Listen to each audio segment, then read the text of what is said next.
आज हम लोग एक विशेष बैठक ले रहे हैं। जैसा कि मैं पिछले कई वर्षों से कह रहा था कि अब मानवता के लिए बहुत कठिन समय आ गया और उस कठिन समय का मतलब ये लगाया जाना चाहिए, प्राकृतिक आपदा और तृतीय विश्व युद्ध की तरफ हम लोग बढ़ रहे हैं। आपने देखा होगा, फरवरी के बाद से चीजों में बहुत तेजी से बदलाव हो रहा है। पूरी दुनिया में भूकंप आ रहा है, अप्रत्याशित बाढ़ आ रही है और अब की बार अप्रत्याशित ठंड पड़ेगी। आप लोगों ने जो ठंड अभी तक जीवन में अनुभव की है, उससे अधिक ठंड पड़ेगी। वैज्ञानिकों का कहना तो यह है कि पिछले 150 साल का रिकॉर्ड टूटेगा, लेकिन मेरा अपना यह अनुमान है कि जितना तापमान जाता था नीचे, उससे लगभग 5 डिग्री और नीचे तापमान जाएगा। पहले चिल्ला जाड़ा 10-12 दिन का पड़ता था, बाकी सामान्य जाड़ा पड़ता था। अब की बार चिल्ला जाड़ा लगभग 1.5 महीने का 40 दिन का पड़ेगा और इसमें उत्तर भारत की स्थिति बहुत ही भयावह हो जाएगी। कृषि लगभग खत्म हो जाएगी।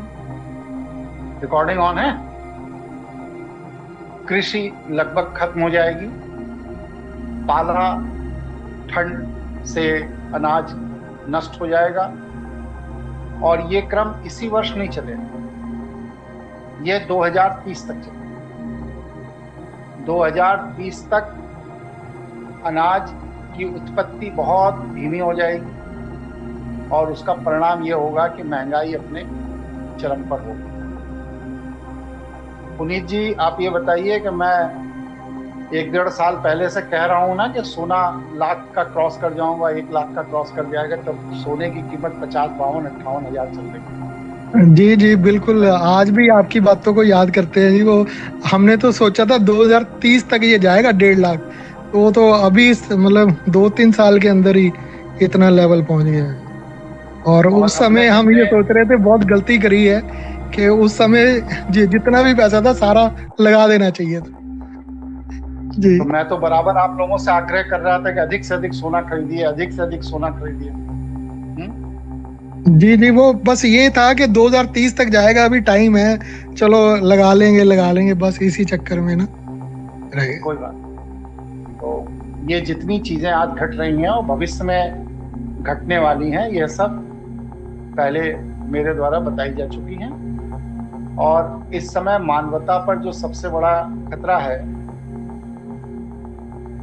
गृह युद्ध, बाहरी युद्ध, वैश्विक युद्ध, महामारी और अकाल, और इन सारे खतरों को गति देगी प्राकृतिक आपदाएं। मैंने कई बार ये बात कही है कि भगवान शिव की अदालत लग चुकी है, अब बस सिर्फ न्याय होगा, क्षमा नहीं। और आज फिर रिपीट कर रहा हूं कि विश्व की आबादी जो 750 करोड़ बताई जाती है, ये मात्र 165 करोड़ के आसपास रह जाएगी। पूरी दुनिया में इस तरह की परिस्थिति पैदा होगी कि मनुष्य को इस पृथ्वी को छोड़कर जाना पड़ेगा। तो ये जो भयावह स्थितियां आ रही हैं, इसको देखते हुए सनातन ज्ञानपीठ परिवार ने भगवान शिव से आराधना की रही, प्रार्थना की कि हमारे परिवार का, हमारे शुभचिंतकों का कल्याण करें, हमारे ऊपर दया करें, रहम करें और हमें अपने क्रोध से बचाएं। इसके लिए एक महाअभियान के तहत 1.25 करोड़ पंचाक्षर मंत्र के जप करने का सनातन ज्ञानपीठ ने संकल्प लिया। उसमें सभी साथी जप कर रहे हैं और खुशी की बात यह है कि डाटा जो अभी तक मेरे पास आया है, उसमें 8,71,000 जप मात्र 11 दिन में हो गए। मुझे पूरा विश्वास है कि जिस गति से आप सब लोग भगवान शिव की आराधना प्रार्थना कर रहे हैं, उसमें आने वाली शिवरात्रि तक हम लोग अपना 1.25 करोड़ का लक्ष्य प्राप्त कर सकते हैं। कोई बड़ा अद्भुत बात नहीं। आप लोगों की भी जिम्मेदारी है कि अपने मंत्र जप में अपने शुभचिंतकों को जोड़िए, उन्हें मोटिवेट करिए, उनसे कहिए कि आने वाला समय कठिन है, और जो ना सुने उसको मत सुनने दीजिए, कोई जरूरत नहीं। विवेकशील जी हमारे रहते हैं तंजानिया में, वो बता रहे थे कि कम से कम 250 से 300 लोगों से उन्होंने बात की, लेकिन उन सभी ने कहा कि मैं शराब और मांसाहार नहीं छोड़ सकता, इसलिए मैं जप नहीं कर पाऊंगा।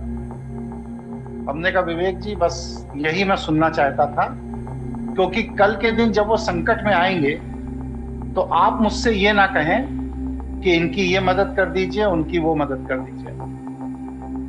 आज जब अवसर है तो वो शराब और मांसाहार उनको प्रिय है, और जब समय बीत जाएगा और संकट शुरू होगा तो उस समय वो विकल्प ढूंढेंगे कि कोई ऐसी ईश्वरीय कृपा हो कि मेरे परिवार का जीवन बचे। तो ऐसे लोगों को अभी से चिन्हित करना है।